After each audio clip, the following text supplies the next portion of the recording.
Selamat datang di Deep Dive kita kali ini. Anda tertarik gimana sih teknologi bisa bikin perencanaan sama penganggaran publik kita jadi lebih baik? Ya, topik yang penting banget ini. Nah, kita akan gali soal e-planning dan e-budgeting. Ini semacam fondasi ya buat keuangan digital negara kita. Kita pakai materi dari Dr. Ridwan di Universitas Jana Badra sebagai acuan. Betul. Kita bedah bareng gimana sistem ini ngejar efisiensi, transparansi, sama akuntabilitas. Oke, mari kita mulai aja. Mungkin dari masalah klasiknya dulu ya, yang coba diberesin sama sistem digital ini. Boleh.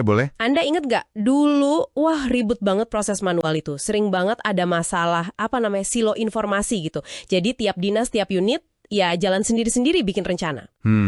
Iya, itu klasik banget. Akibatnya, ya data antara rencana sama anggaran suka nggak nyambung, beda-beda gitu. Belum lagi prosesnya pakai kertas, lama, gampang salah, makan waktu. Iya, itu rentan banget ya. Nah ini yang sering jadi sorotan juga, kurangnya transparansi ini. Wah, buka celah buat main markup atau tiba-tiba ada program ganda muncul, kan repot. Ujung-ujungnya, ya pemborosan. Atau kebijakannya jadi nggak tepat sasaran. Potensi korupsi juga ada di situ. Betul. Nah, e-planning ini datang sebagai jawaban digitalnya kan buat bagian perencanaan? Iya, persis. E-planning itu intinya sih sistem elektronik yang terintegrasi buat nyusun rencana pembangunan. Jadi, tujuannya itu bukan sekedar mindahin formulir ke komputer ya. Oh, bukan cuma itu ya? Bukan, lebih ke standarisasi format biar semua sama, seragam. Terus yang penting banget itu sinkronisasi. Ini mastiin rencana jangka panjang, menengah, sampai tahunan itu benar-benar nyambung, sejalan gitu, nggak lagi berdiri sendiri-sendiri. Jadi sinkronisasi itu kunci biar nggak tumpang tindih ya, antar level, antar dinas gitu. Tepat sekali. Selain itu, ya jelas dorong transparansi dengan buka akses. Terus prosesnya jadi lebih cepat, efisien, sama ningkatin akurasi data. Karena ada validasi otomatis. Fitur-fiturnya biasanya apa aja tuh? Ya, kayak input usulan online, terus ada verifikasi otomatis, kadang ada forum konsultasi publiknya juga secara online, sampai penyusunan dokumen otomatis kayak RKPD atau Renja gitu.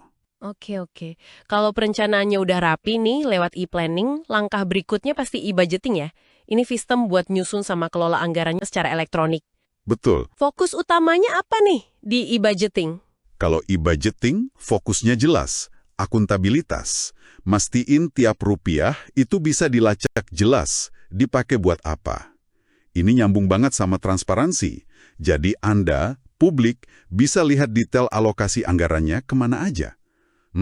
Penting itu. Terus prosesnya juga jadi lebih efisien. Lebih cepat, minim human error lah. Dan yang nggak kalah penting, disiplin anggaran. Maksudnya disiplin anggaran gimana tuh? Artinya, alokasi itu harus patuh sama prioritas yang udah disepakati di perencanaan tadi, dan juga patuh sama aturan mainnya. Nah, sistem ini juga punya validasi otomatis. Semacam penjaga gawang digital gitu ya? Haha, bisa dibilang gitu. Dia ngecek ketersediaan dana sama kepatuhan aturan. Fiturnya ya mulai dari input RKA, terus ada review anggaran otomatis, pengesahan digital, sampai monitoring realisasi secara real time. Wah, canggih ya! Nah ini dia nih bagian yang paling menarik menurut saya. Gimana caranya e-planning sama e-budgeting ini nyambung? Integrasinya gimana?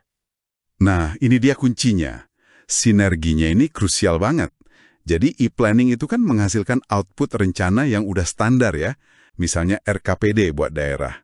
Data dari RKPD ini itu langsung jadi input buat e-budgeting. Oh, langsung nyambung gitu datanya? Iya, langsung. Jadi, anggaran itu disusun hanya berdasarkan program dan kegiatan yang udah ada di rencana resmi tadi. Nggak bisa tiba-tiba muncul program aneh-aneh. Jadi ini cara efektif buat mencegah munculnya, istilahnya anggaran siluman ya, yang nggak jelas dasarnya. Persis. Itu dia. Integrasi inilah yang benar-benar dorong efisiensi, akuntabilitas, transparansi, dan mastiin anggaran kita itu berbasis bukti, berbasis rencana. Oke, jelas banget.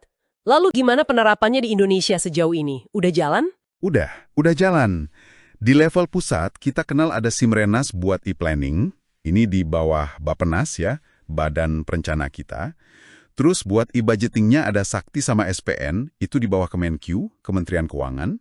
Integrasi keduanya gimana? Nah, integrasi antara sistem Bappenas sama Kemenq ini terus diupayakan biar makin mulus. Kalau di daerah, banyak Pemda yang pakai SIPD, Sistem Informasi Pembangunan Daerah. Ini seringnya udah ngegabungin modul e-planning sama e-budgeting jadi satu. Oh iya, si PD ya. Kayaknya pernah dengar juga soal DKI Jakarta dulu zaman Gubernur Ahok yang katanya e-budgetingnya ketat banget soal transparansi. Iya, betul.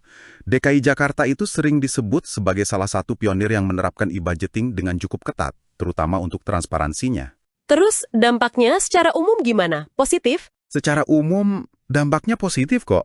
Ada peningkatan efisiensi fiskal, transparansi APBN atau APBD juga meningkat, dan ini bantu mengurangi potensi korupsi. Tapi ya, tantangannya juga nyata. Tantangannya apa aja tuh biasanya? Masih ada resistensi dari birokrasi kadang-kadang, terus kapasitas SDM juga perlu terus ditingkatkan.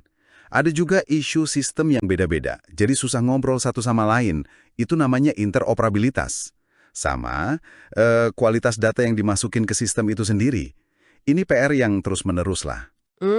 Jadi nggak cuma soal teknologinya aja ya? Enggak, justru faktor manusianya, organisasinya, itu penting banget. Jadi apa artinya semua ini buat Anda? E-planning dan e-budgeting ini kayak dua pilar utama lah buat reformasi tata kelola keuangan negara kita. Fondasi ya? Iya, fondasi.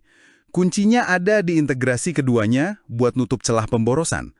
Tapi perlu diingat, teknologi secanggih apapun itu butuh komitmen politik yang kuat, butuh investasi, dan terutama, pengembangan SDM yang berkelanjutan. Jadi kita sebagai warga penting juga ya paham mekanisme ini ya? Penting banget.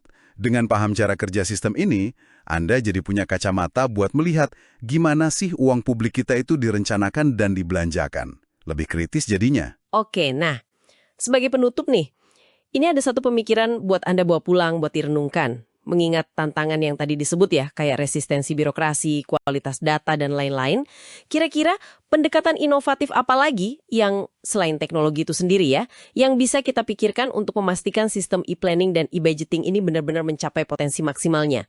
Potensi untuk transparansi dan bawa manfaat nyata buat warga dalam jangka panjang. Coba Anda pikirkan.